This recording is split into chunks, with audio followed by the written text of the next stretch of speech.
I am going to start and just ask you to introduce yourself, that Judge Lois Haight, blah, blah, blah, blah, all the way down to John, and then we'll come back to Lois. Is that start by saying thank you all for joining us for the Office for Victims of Crime Oral History Project. And Judge Haight, I'm going to ask you to start us off with just tell us who you are and what years you were involved with OVC. Well, what years I was involved with OVC? Let's just say I started the President's Task Force in 1982, and I left in November of 1986 to go to the White House Conference of Drug-Free America. I'm Jane Nady Burnley, now Sigmon. I was the director of the Office for Victims of Crime starting in 1987. I left in 1991. And I'm Aileen Adams. I was the director of OVC from October of '94 to the end of '97. And I'm John Gillis. I'm the current director of OVC. I was appointed September 13th of 2001. Lois, I'm going to start out by asking you if you could briefly describe your tenure as the founder of OVC, if I can use that, including, if you will, the context of the year, maybe a little bit about the President's Task Force. Well, the President had started a task force on victims of crime, which I had the honor to chair, and we went around the country and hold hearings in 6 states. And we got a lot of information. We wrote a report, gave it to the President. He really loved it. He said, I want you to implement these recommendations, and then he made me Assistant Attorney General to do that. Then one of those recommendations was, in essence, creating an office for victims of crime. So I had the honor of being able to create that and get it started, which was a labor of love.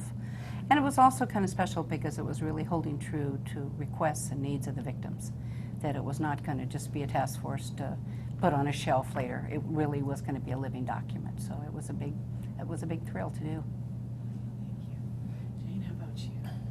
Well, I went to OVC in the spring. In fact, I reported to work during Crime Victims' Rights Week in 1987.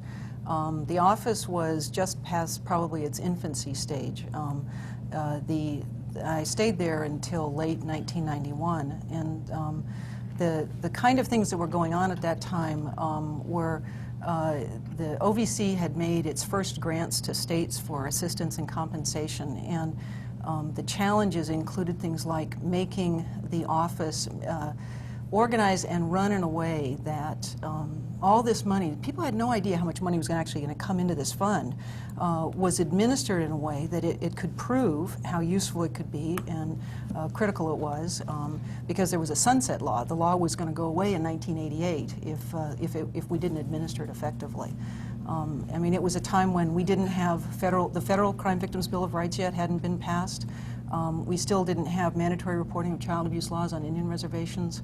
You know, the AIDS Commission was holding hearings during that time, and I was able to provide testimony about the importance of sexual assault victims having the right to know about the HIV status of sexual assault offenders at the earliest possible point in the criminal justice process. There were lots of issues that were just emerging as brand new issues at that time. It was, by no means did we have the legislative and legal structure in place. It was the very beginning, really, of really implementing the President's Task Force and making it a reality, making those recommendations a reality. Well, when I came to OVC in 1994 during the Clinton years, I have to say that the seeds were really planted. You two planted the seeds. And this was our Bible, the President's Task Force on Victims of Crime. And I have often said, frequently throughout my tenure at OVC and subsequently, a silent thank you to Lois for this, because this is what got our movement started in many ways, especially in the federal system. This is what kept us going. And I viewed my job as the director of OVC, it was to take the seeds that you two had planted and to spread them in a number of different ways. The Crime Victims Fund, which when you started was about $60 million. 100 million. Was it Well, 100 million? that I was- think that the was the first fund cap. was 68. Right, but Yeah, the you're actual probably right. collections, the actual You're probably collections were right. in the 60s. Okay. Yeah. Well, We when- promised by we the would go time- over 100. That's Right, okay, That's you're how we all got right. it. Well, we made no such promise, That's right. Lois. That's right. We made no such promise. We We went out pushed to that all cap the higher. U.S. attorneys. That's right. We thanked them prolifically for all of their efforts in increasing fines.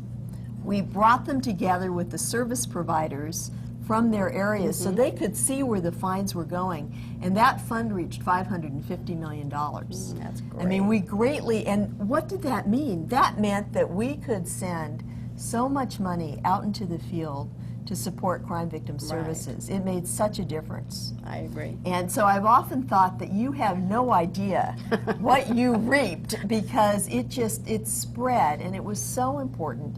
It was so fundamental. The other thing I think that we really tried to do was promote promising practices. There had been many strides in the crime victims field during this time, through the 80s and into the 90s, somewhat in the 70s, when a lot of the programs began. So there were promising practices in place. There were police officers who were doing it right. There were prosecutors who were doing it right. There were some judges who were doing it right. Not many. Well, not many, and there still could be more. But Definitely. there were programs like children's advocacy centers, like the Triad program. There were models like the Rape Treatment Center of programs that were doing it right. So what we tried to do with some of that money was to popularize the promising practices. And I am very competitive in nature. You wrote this incredible book. I couldn't match what you had done because I could never come up with something as innovative as the Crime Victims Fund. But we did write this book, New Directions from the Field, Victims' Rights and Services. That was very good. I For thought the it was very 21st good. century. And what we did here was really to try to build on what you had given us and to show what was being done, to give communities a chance to see how it could be done better and to adapt these programs, these promising practices into their own community. The other thing that we tried to do was to really train the federal system, which was back where the state system was in the 80s. I mean, they were 10 years behind in many respects. And we can go into that more later with the Oklahoma City bombing and so forth. Mr. Gillis, your tenure is now, so the question would be a little bit different from you, but if you could describe, since you've been at OVC, what your tenure has been like in the context of what's been happening the last 2 years. Oh, my goodness. Entirely different, I think, from what most of you have described. I mentioned that I came to OVC in September of 2001. I was scheduled for a confirmation hearing on September the 13th, and I arrived early in the D.C. area, came in on September the 10th so that I'd have time to get ready for the Senate hearing. And of course, we all know what happened on September the 11th, and something that all Americans will never forget. But then I went for my confirmation hearing, and the following week I was sitting at OVC in the midst of all of the September 11th chaos. So it was quite different, I think, from what the three of you had experienced, because it became a whole new ballgame of dealing with victims of mass violence, just an untold number of victims, a large number of victims. And although I think you all had experienced the mass violence towards victims, Nothing but like nothing that. of, No, yeah, nothing nothing like of this that, no. magnitude. So thank goodness that we did have things to fall back on, some of the guidelines that had been set by earlier directors, and although it dealt with a small number of victims, it gave us the framework to actually expand that and deal with a large number. So I think overall it went very smoothly. The staff did a fantastic job in dealing with the victims of 9/11, and I really have to attribute that to all the work that had gone into getting OVC ready for that kind of a mass violence kind of operation. You're never completely ready for that kind of horrific crime. But I have to say that I don't think that there is anything that strengthened the federal system more at the time that I was OVC director than the Oklahoma City bombing. We had people in the federal system who were undertrained. We were trying to provide them with training. But the Oklahoma City bombing, the Attorney General, Janet Reno, at the time was insistent that we respond in a model way, that we provide those victims with every service we possibly could. And so for the first time, everyone in the federal system saw a model of behavior which they could emulate from the U.S. attorneys who held briefings for all of those victims so they would know the status of the case on a regular basis. Was To their probably the transfer first case. time. It was the first Probably time. the first time a U.S. attorney had Yes, done that. it was, and they were in shock. I mean, when I first went and talked to them about victim compensation, most of them didn't know what it was. We provided traveling expenses, we provided a video hookup when the trial was moved to Denver, so the Oklahoma City bombing victims could see the trial going on. We accompanied them to the court, those who wanted to go. We had a safe haven in Denver. It was a comprehensive approach, and it profoundly, and I think forever, changed the federal system in a very positive way, as difficult as it was. The you know, the history in terms of the background of the federal system. When I was there, we had Attorney General's guidelines thanks to your work on the Victim Witness Protection Act and the first Attorney General's guidelines from 1983, Right.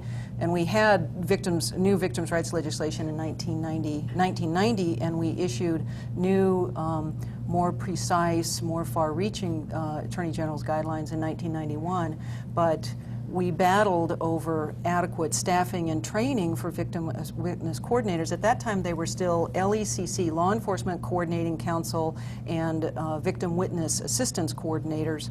And there was a time when I was very much battling with EOUSA to make those positions full-time, and we just couldn't get it done. They felt like the U.S. Attorney's offices didn't need full-time victim witness assistance coordinators, and they were 10 years behind at that time. Well, they felt it was Local state. district If crime attorneys. is, you know, that kind of crime was state Exactly. crime. They dealt with different crime in the federal system, and I think that's the first time that they focused so much on, oh, wow, we have the same type of Right. victim here in a federal system now that you did in the states, so. Except in And each Indian of the country. districts Right, Yeah. but the Indian Do country have- was late to come on board Yeah. on this. I did a lot of Each of them testifying. do have a full-time victim witness Right. person in EOUSA, and also within the FBI. Right. Which is And that- significant change. Challenges or barriers for all of you, and I think maybe, John, I'm going to start with you and work our way back. Any difficulties, I think, as director, but also more for the field at this time and during all of your tenures? The challenges that are facing OVC at this time, I think I have to look back at what happened on September 11 and trying to get the federal agencies to coordinate their activities and provide services rapidly to victims in a mass violence incident. Also, we find that there are a lot of services that are being provided at the grassroots level.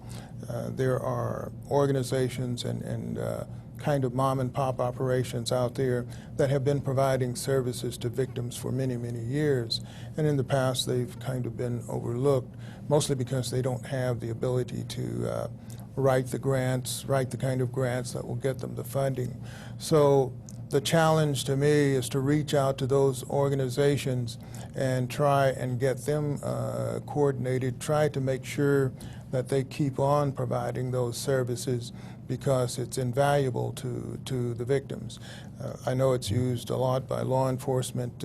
I think you can go to most police department USA and ask them who are the people that you will go to if you have an abandoned child or an abused child and all the other services are closed for the night.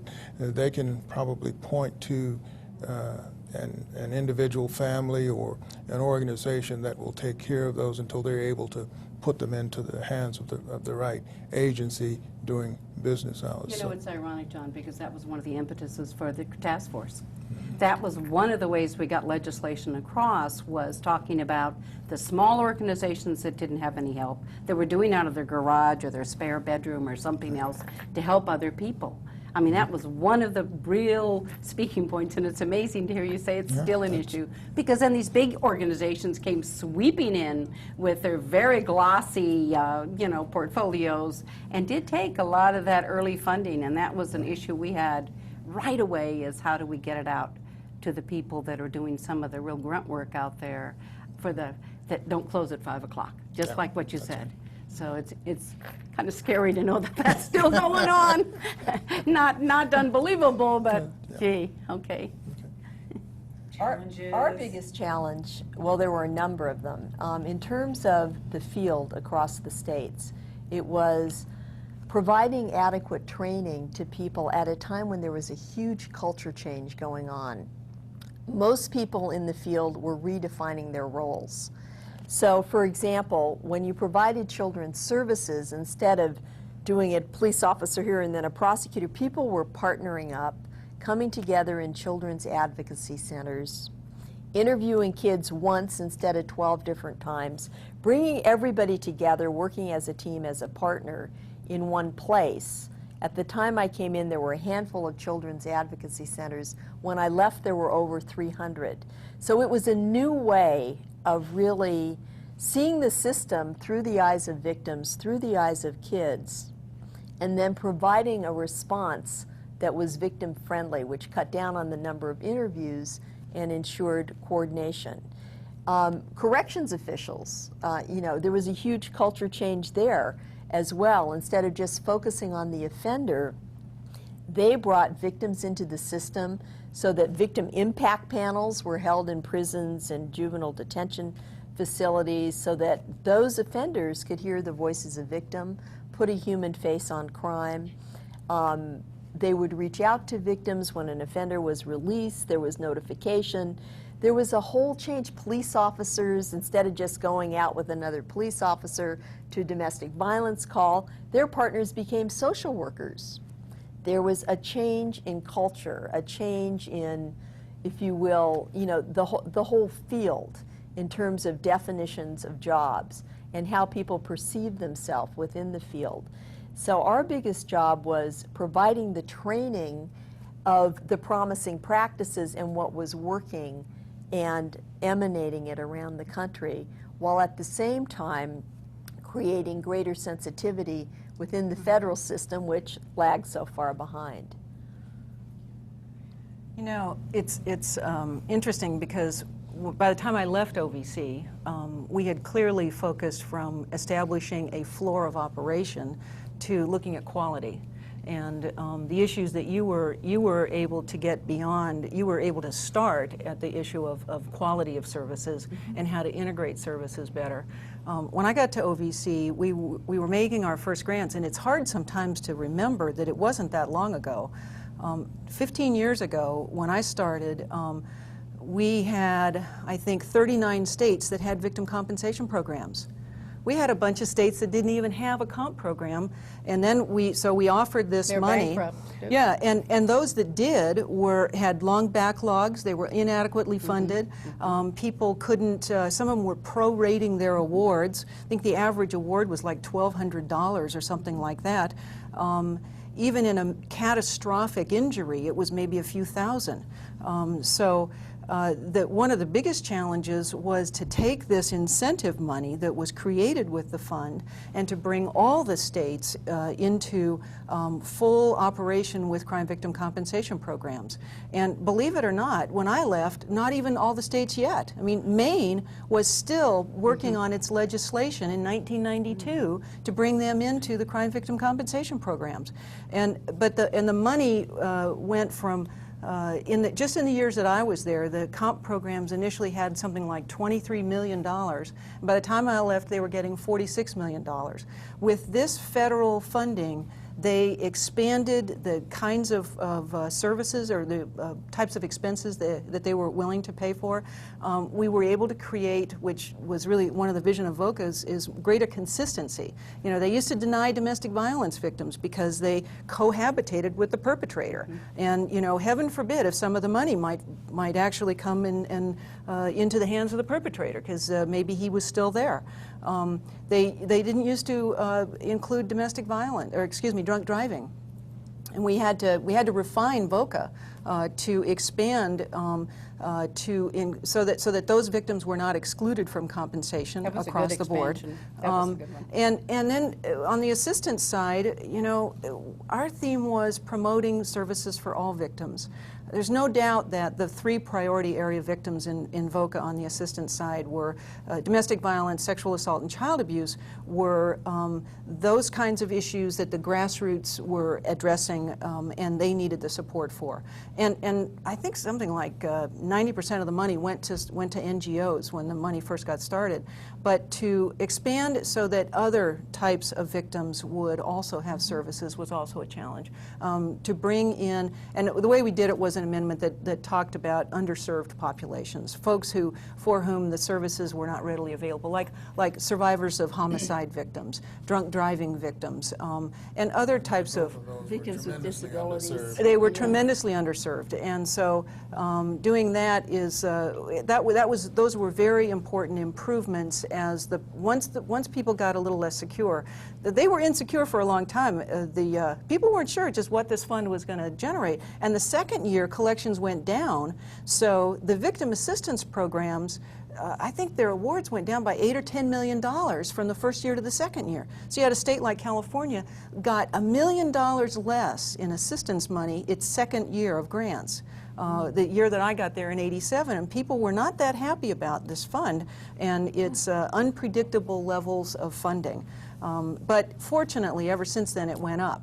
And it's gone up consistently ever since, because there was a huge amount of attention, and Aileen really capitalized on a huge amount of attention paid to reinforcing the U.S. attorneys for pressing for these fines and improving collections. Any challenges, Judge Haight? Oh, no. You know, I was thinking ours weren't, it wasn't the money, it was the issue. It was getting the victim's issue out. And after the task forces, I must admit, I mean, it was a great help. I mean, because the publicity about it was a lot. My husband used to call it Good Morning Lois instead of Good Morning America. I'd get on just terrified, but talking about victims.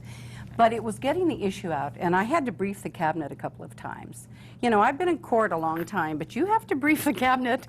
I mean, I was so nervous. All I kept thinking is there's only one foreman, it's the president. That's all I have to focus on. And I was briefing the cabinet to get the Victims of Crime Act passed in the Crime Control Act. And the issue that came up, which I love, was Dave Stockman at the time was saying, Mr. President, this is an entitlement. This is an entitlement. And I was going to answer, and then the president said, well, wait a minute, Dave. Are you saying that victims get themselves bashed over the head, go to the hospital and get sewn up so they can get money? Are you saying that? And I thought, I don't have to say anything more. The president's got it. And so he gave the okay for, among a lot of people wanting a lot of different things, he gave the okay to get the Victims of Crime Act. So that was a huge impetus. Then another big issue that came up was, what are we going to give victims? I mean, we all knew all the issues that had to be, the confidentiality, the addresses and phone numbers that were obviously given to the defendant, all these awful things, couldn't testify at parole hearings, bail hearings, all of those things. But the issue that bothered me the most is the criminal got all the therapy they wanted, the victim got none. And so we made it part of the act that they had to compensate victims for therapy, for counseling for them. Who more needs it than the person that's been violated? And that was a huge issue to get across, because again, people are, you know, were you ever a therapist, Lois? You know, do you have a conflict of interest in this? You know, were you ever a victim? You know, I was never a victim. I've never been a therapist. But listening to these victims, you knew that counseling and therapy for them to help them get on with their lives was paramount.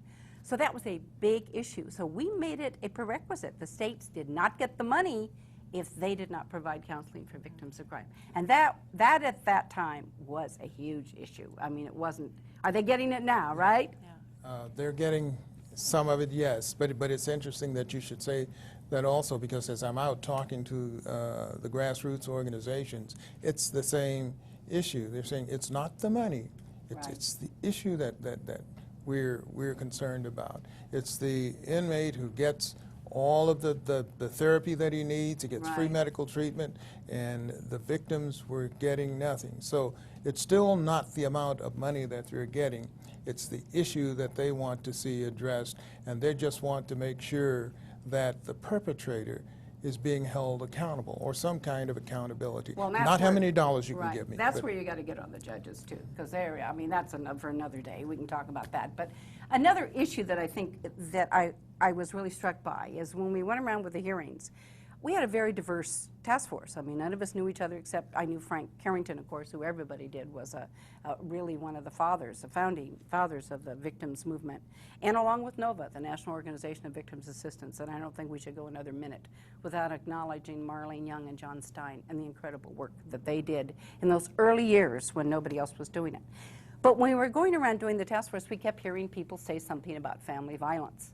And we'd hear of the beatings of the wives. And of course, as I said, we had a very diverse task force. We had, Reverend Pat Robertson, and we had Ken Eikenberry, the Attorney General from Washington. We have lots of different views on whether family violence was a crime and whether it was. And I'll never forget, we were in San Francisco and President Bush was our main speaker, Vice President Bush at that time, which I was excited for the notoriety for the victims. And we got this huge protest about family violence. And they started picketing in the back of the court, when we had this big task force, and here's the vice president up there. And everyone was saying, get the marshals, get them out, and go, wait. And I jumped up and I ran up to the mic and I said, don't stop. Do not stop screaming about this. It's a crime. Do not stop. I promise you, we will be back with something on family violence, because it, in of itself, it's so big that we would not do justice to it in this task force. And it was just like, they all sat down. I said, keep your placards up. Don't stop your fight for this. And and the vice president, to give him credit, was great. He goes, okay, don't stop. That's a good idea, don't stop. And it was great, because then we did get to come back with the task force on family violence, and this vice president came forward and helped us start it, and it was wonderful. It was to focus on that issue. That has just been a Bible also since the President's Task Force. I still quote it because I do a lot of work now with victims in other countries. We have Americans who are victims of domestic violence, and in many, many other countries it's not a crime. And so I talk with our consular officers and say, well, we've only been doing this right about 10 years now, maybe, because the task force report came out in '84. That's not very long. Well, when we had an attorney general that said victims of crime, victims of family violence, this is criminal activity, boy, the reverberations of that through everything. And I'll tell you, a staunch supporter. I actually was on the 700 Club 3 times. Pat Robertson asked me to talk about that very issue, which was a very big deal in those days, because some people felt that the evangelical Christians, or I don't know, that churches and temples did not like to talk about that, and I don't think they did. But his acceptance, his pushing of it gave a lot of credibility to be able to open that up, which I really credit him a lot with understanding it and seeing it too. See, I think that the two of you really broke down a lot of the barriers. And we were able, in the 90s, to take it to the next level. So in '94, VAWA was passed, the Violence Against Women Act, which provided a whole new source of funding for domestic violence victims, which has changed every state and their ability to respond to domestic violence. Did you give us that $10,000 per child? Which legislation gave that, which is so fabulous for counseling for children? Even children in the homes now in California, when they didn't even That's witness the victim compensation program in this state. That is so fabulous to have that as a resource. And few other states do, by the way. That is very important. You were here, but didn't you? But I want to mention the other thing that you proposed back in your report, which we, were very active in, and that was the constitutional amendment on victims' rights. The right to be informed, present, and heard actually put into the Constitution. And I have to say that one of my proudest moments as OVC director was when first the Attorney General embraced the idea. And I'll never forget sitting around a table at the Justice Department with all of the top officials there. There must have been 40 of us in the room. And as we went around, among those 40 people, there were 3 of us who supported it. There was, OVC and Bonnie Campbell, who headed the Violence Against Women office, and the Associate Attorney General. Everybody else was opposed. But she made the decision to support it, and later the president, got up and supported it. And that made, a big difference, I think, in terms of moving that forward. We're still not there. No, we're not. We're still not there, but it's on everybody's agenda, and one day we're going to get there. We tried, go on, John. I was going to say, I was so pleased last year at our Crime Victims' Rights Week that the President Bush, endorsed the specific language of the constitutional That's a amendment. big step. And It's a very big step. And we're planning to move we- forward with that. We really didn't push it because we said, let's give them a chance. Let's see if they will really follow this. And people said, do you support it? And I said, not at this time, because I want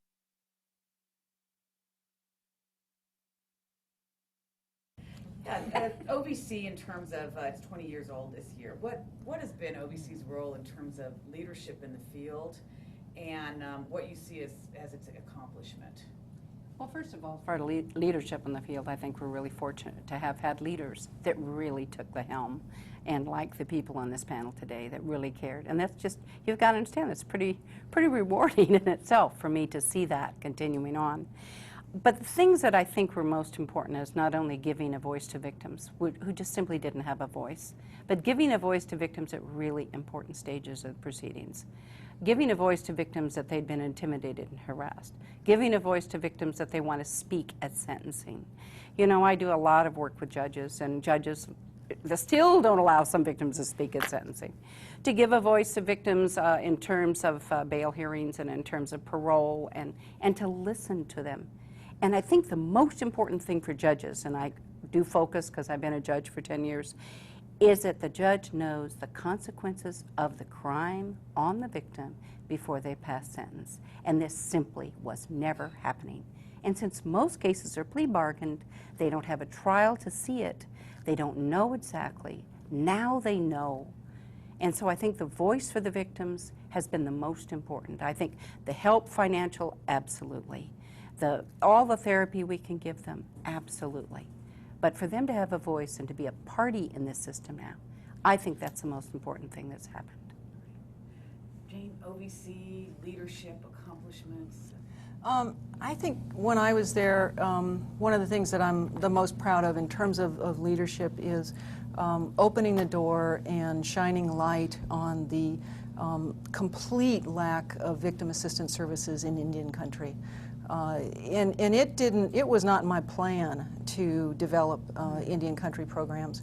It was one case after another, looking at large-scale child molestation cases on one reservation, one man who had taken it upon himself to live there as a remedial reading teacher, victimizing among the most vulnerable children in the United States for years, 8 years, 141 children.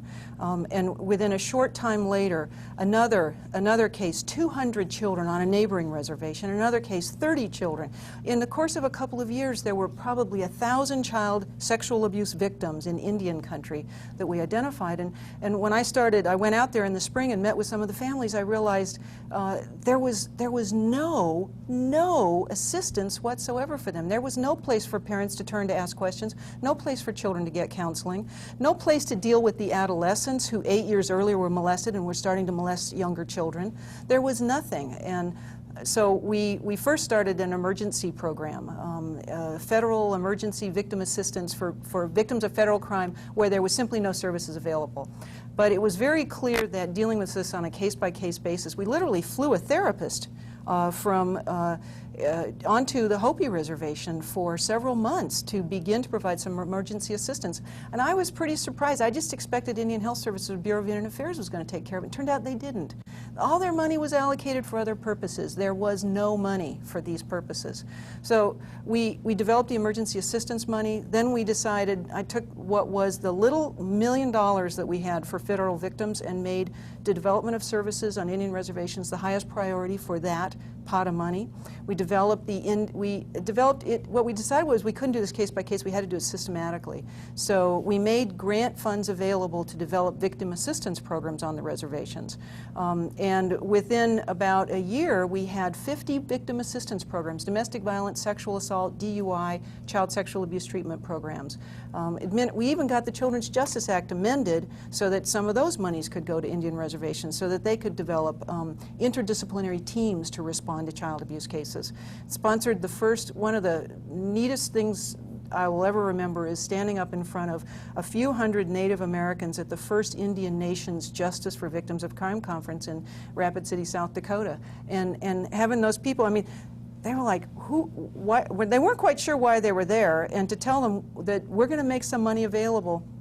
And then we had more applications than we could possibly fund, but gradually we made a difference, and there were scores of programs, and then the states used some of their own money because they designated Indian tribes as underserved populations, and it wasn't just the federal victims' money, but we needed that money to seed that whole approach and get it started, because there was nobody willing to put any funds into that. I think that's probably, that is the biggest accomplishment during the time that I was there. The other thing is I would say the partnership with the National Association of Crime Victim Compensation Boards. I mean, we recognize to bring those states along to develop their compensation programs, and to not just get them there, but to help them, the more advanced states, to share information about how to process claims and how to do it in a way that's sensitive and expeditious both.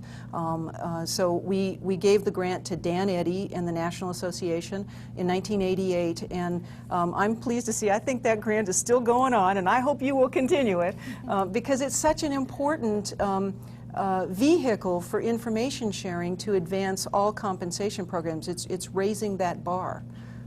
Those are a couple of things. Is Dan Eddy still there? He still is. God. He still is. There's a name. He still has the grant. He still has the grant. He's a doer. That's great to hear that. That's great to hear that. It's a unique service. Who provides the law enforcement, though, on the Indian reservations? Is this local law enforcement? Well, if it's a felony, FBI has jurisdiction. Oh, for the felony, For FBI, felony, how yeah. about for misdemeanors? Misdemeanors be the tribal police, And who then the Bureau of determines, Indian Affairs. who determines whether it's a misdemeanor or It's the felony? nature of the crime. I mean, Well, I mean, you can have a Largely- burglary as a misdemeanor and a burglary as a felony. But that's all right. I just And wanted there to. are some that are wobblers, you know, they some that are decide- wobblers. That's Yeah. exactly right. Yeah. I think the But that's thing, what though, we that's- refer to it as in the law enforcement Right, business. Right.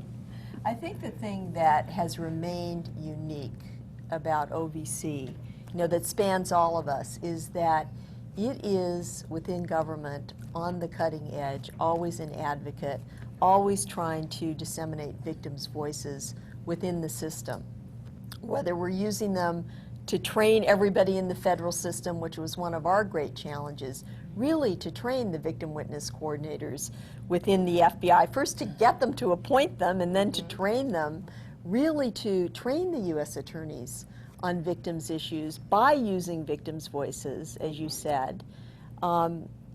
That was very important, but also remaining on the cutting edge, because within the Justice Department itself, there aren't that many people who traditionally have come from the crime victims field. And so you need to remain constantly vigilant. You need to be as vigilant as as we were. And there are struggles going on today which are still very important. One of those struggles is the cap on the crime victims funds. We know today that we are reaching only a small percentage of the crime victims through the services that we have in our communities and through the victim compensation programs. Even the best programs are only reaching maybe 10% of the victims in terms of victims comp. So we need to continue to advocate and to bring the national organizations together, whether it's NOVA or Mothers Against Drunk Driving or Parents of Murdered Children, together to advocate to keep the stream of funding coming. I don't think there should be a cap on the Crime Victims Fund. I think we need to continue to provide expanding services. There are many victims. If you're a disabled victim or a deaf-blind victim or you don't speak English, there are many victims out there which don't have the opportunities to have the kinds of services that should be provided. You know, and not just the services, it's their treatment in the system. Yes, You know, exactly. if somebody's old, I find judges screaming at them, you know, they're just, Right. you know, they're not deaf, they may walk slow, or, you know, so it's not just, it's the sensitivity with which they're approached, not just And then there are the necessarily- white-collar crime victims, many of whom are elderly, victims of telemarketing, who receive very few, if any, services at all. They're sort of continually discriminated against by the system. So we need to really, I think, guard the Crime Victims Fund, work together to try to remove the cap, and spread the word that even though we have come miles and taken many giant steps forward, the majority of crime victims are still not served today the way they should be in our country. And you know, the laws are not always there. It's not always in fact what's in law. Right. I mean, I mean, we just think because we pass a law, that's it. Well, that's usually the case. We've all seen working with crime victims that the laws are in place, but very often they're not honored. Oh, my. And there's been a lot of talk about the field and what we can do to help them, but we spent a lot of time on that. And one of the things that I'm looking at now, you know, as we talk with each other amongst ourselves in the Beltway, we kind of forget about what they really need. And talking about the field, we're talking about at the grassroots level. So what I'm trying to do is get back in touch with those individuals at the grassroots level, and I'm finding out from them that money is not the issue, it's not the entire issue. And you mentioned the cap. While I agree that the level on the cap should be raised, I'm opposed to removing it entirely, simply because it may eliminate the consistency that we may have from year to year. I would be in favor of making sure that there's enough left in the reserve so that we can fund the programs the coming year at the same level we did this year. And then if the fund does not grow, at least we're able to provide some funding to the states so that they can continue to give funds to their constituents. So I'm opposed to a complete removal of the cap. Where it should be, whether or not it ought to be set at 2/3 or 3/4 or whatever, I think there ought to be enough left in that reserve fund to fund the states at the same level for the next year. John, you've been in the field since Lois started. You've crossed the swath also. What do you see as OVC's leadership role or accomplishments since 20 years ago exactly? Oh, there have been a lot of accomplishments in the past 20 years. And I have to go back to the time when I was a law enforcement officer, which was about the same time that the task force came into existence. And I can and I can recall that when we went to a rape victim's residence and we talked about treatment, we would take them to the hospital, get whatever we needed for the physical evidence, and a few weeks later, the rape victim would get a bill from the hospital and would get a bill for the ambulance. So had it not been for the task force that started out doing this, these things would have never changed. So yes, there's been a tremendous change in the services that victims are receiving. Can you imagine that, getting raped and sent a bill for the For- rape kit? For the rape kit and if the they ambulance. ever find the person. And the transportation. And you were the asked to ambulance. keep it. You forgot. Yes. Some of them were asked to keep it. Yes. Can you imagine the chain of evidence on that one, huh? Yeah. Well, today the problem is that the DNA evidence, if it exists, is taken, and you wait 6 months or longer. Backlog on DNA The backlog analysis is terrible. huge. Yeah, it's longer in a lot of states. I remember one victim actually went to the hospital, was sent home in the hospital gown, because they had to keep the clothes, had to pay for her taxi, and then was sent the kit later. And then I'll never forget, and the nurse going, well, did you know him in the hospital? She said, I was at home alone in my house sleeping when he broke in. Oh my, there have been a lot of changes.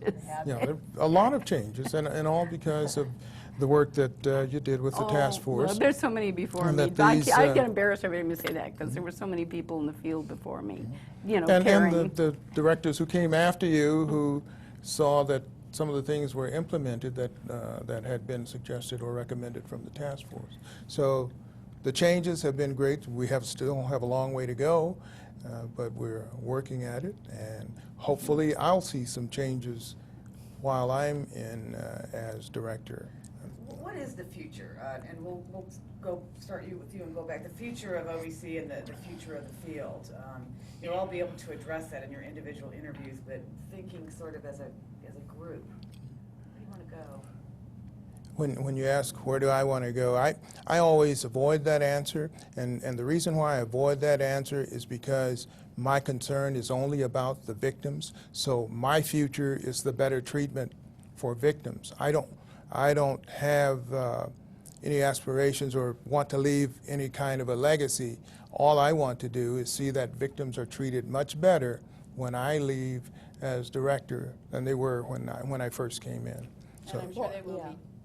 I think that's all of our hope. I think, you know, we would probably all answer that question in somewhat the same way, which would be, I mean, what we would hope for in the future are really comprehensive and consistent and very compassionate victims' services and rights for all crime victims. I mean, that's a huge goal, and it's going to take us years to get there. Even today, you look at, you know, are our victim services comprehensive? Well, in fact, in most cases, they aren't. We have 300 children's advocacy centers, which are comprehensive, but most communities don't have that. We have Jacksonville with its comprehensive victim services for all crime victims, where you can go to one location and, you know, get your compensation and have your interview by the police and the DA. The kind of partnership approach for all victims, but most communities don't have that. We have a long way to go, but we have the base for getting there. And I think the vision to get there and the support to get there, and we just need to keep pushing. Yeah, the future. I'm so focused on what happened before, because I think past is prologue, and I do think that quality is the quality of services is what I thought was the future, because our goal was to establish this base of services that everybody at least got some services, but we're really not there, even though, you know, I mean, $64 million, $600 million in the span of the fund over 15 years' time. It's kind of inconceivable to think that with that much more money, we still have such a small percentage of compensation victims receiving compensation. And I think in a lot of states, it's inadequate compensation. You know, we get to the point where everybody's got a program, but the you know, $5,000 doesn't pay for a funeral. In some states, it's $2,000. It's not adequate.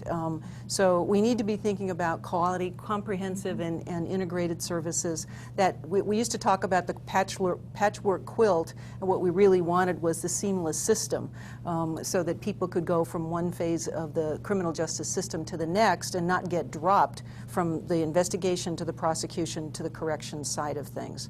And we really are not there yet.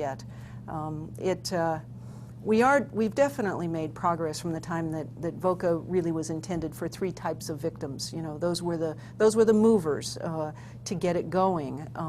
But you know, our awareness of the needs of other victims has really grown a lot, and you know, we need a place so that all victims have a place to turn, and we're just not there yet. And I hope that's the case. Terrorism is a new issue which has complicated things because of the scale of it, the impact of it, and we have a slightly disorganized response as a country to it in terms of assistance and compensation, more than slightly disorganized, whether it happens here or abroad.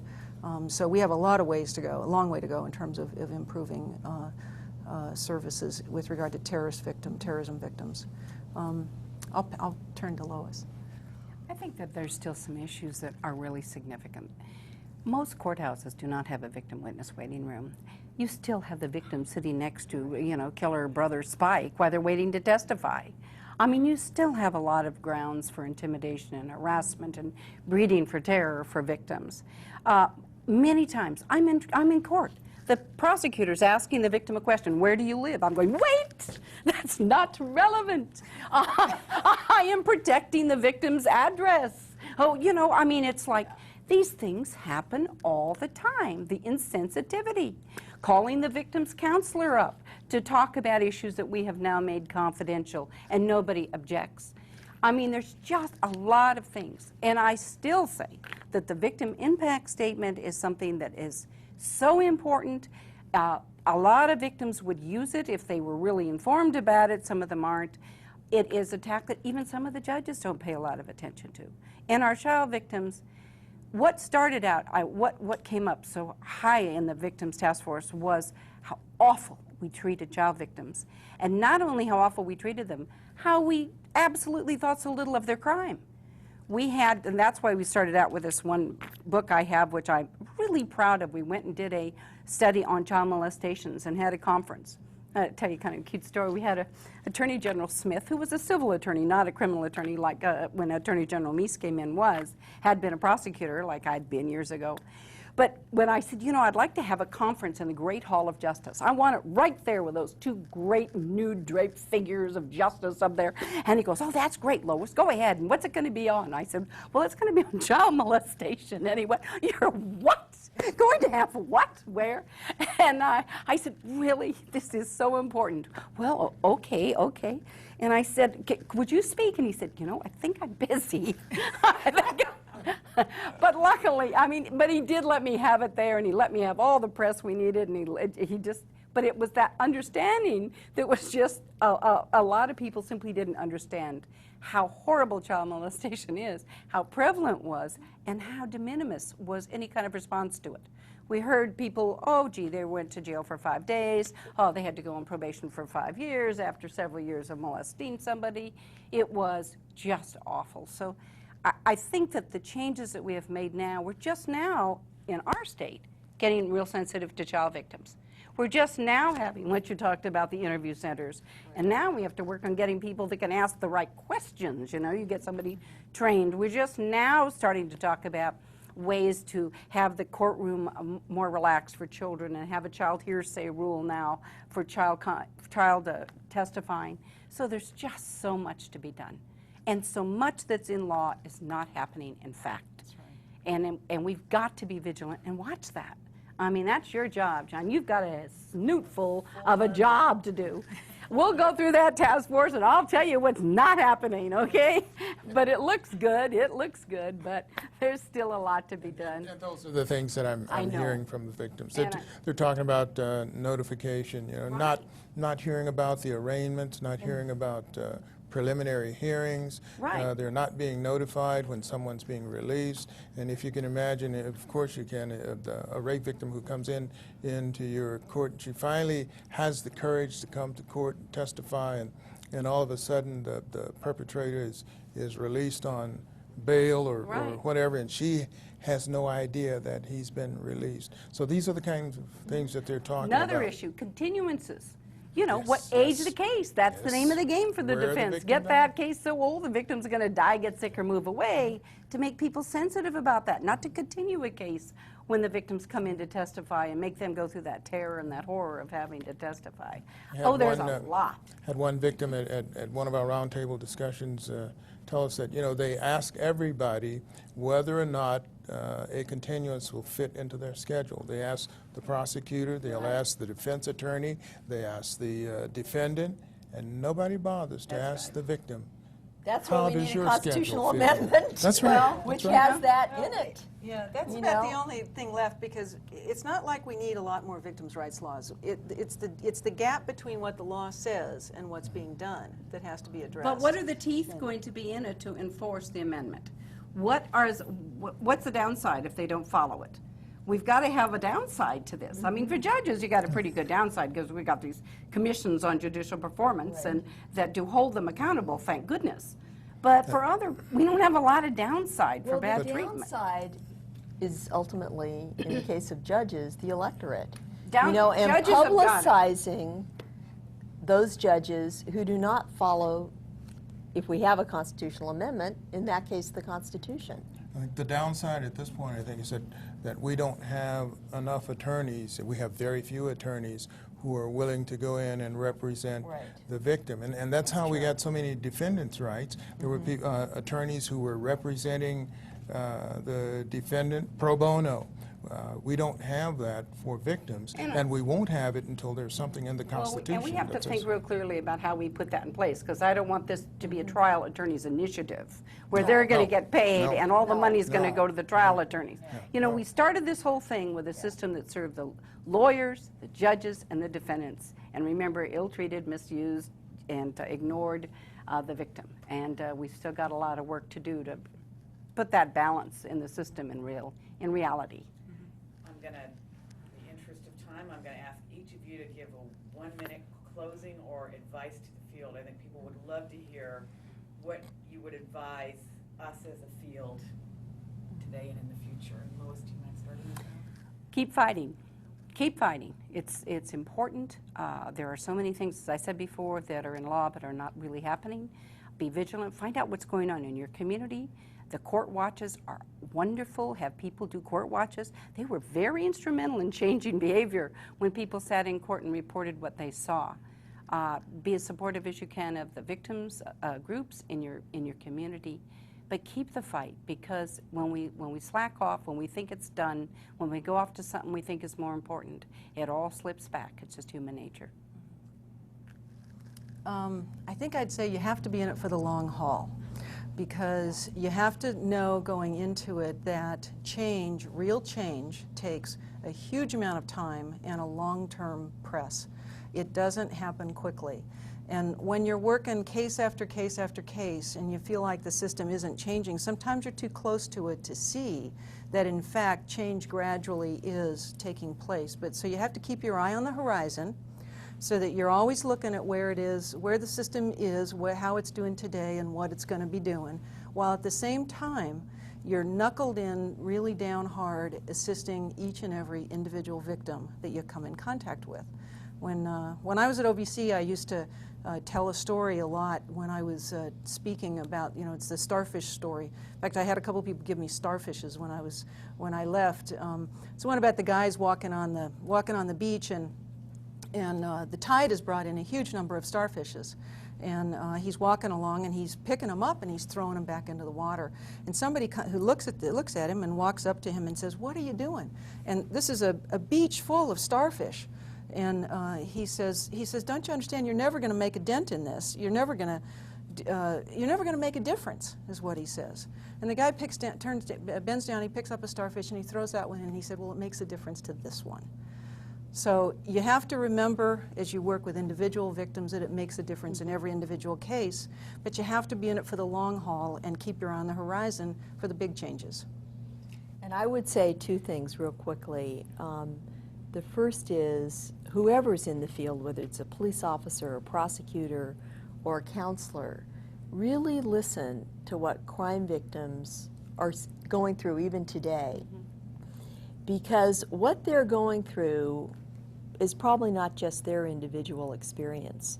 You can probably magnify it by 100 or even 1,000. And if there are problems that you identify from that one crime victim, become an activist, turn it into public policy, go out and change a law, go visit the chief district attorney or the chief judge and complain. Turn it into a policy or a program or a law and make a difference for others. And the second thing I would say, and this is, a story that I heard from a crime victim, a father whose son was killed in East Los Angeles, a victim of gang violence, told me his son was perfect in every way. He was a straight A student. His father studied with him every day. They read together. He was the best basketball player in his high school. But the father looked at me and he said, you know, I forgot about one other thing. He said, I forgot about one thing. I forgot about all the other kids. And I think as we advocate for victims, we also have to advocate for all the other kids to make sure that those kids have a healthy start, a strong start in life, that they can be the best that they can be. We need to advocate to keep kids at an early age out of the criminal justice system. And part of the way to do that is to bring them in touch with the voices of crime victims so they can hear what it's like and interact with, you know, the people who have been victimized. Those would be my 2 suggestions. You know, we have to have some interaction with the people that we serve, and I'm talking about the people in the field now. You have to have some interaction with your constituents or your clients. And I think the best way to look at it is when we look at the medical profession, you know, they have some of the best universities and best medical schools, and every now and then you'll see a survey come out that's been done by one of the institutions, and it's talking to the patients. And all the things that the medical profession thought they were doing right, when they look at the list of things that the patients are telling them, it's entirely different from what they thought the patients wanted. So we in the victim service field, and those who are in the victim service field, need to stop thinking that we have all the answers, and every now and then go out and do a reality check. Go out and talk to the people that we serve and find out whether or not what we're doing is really making a difference for them and making them happy.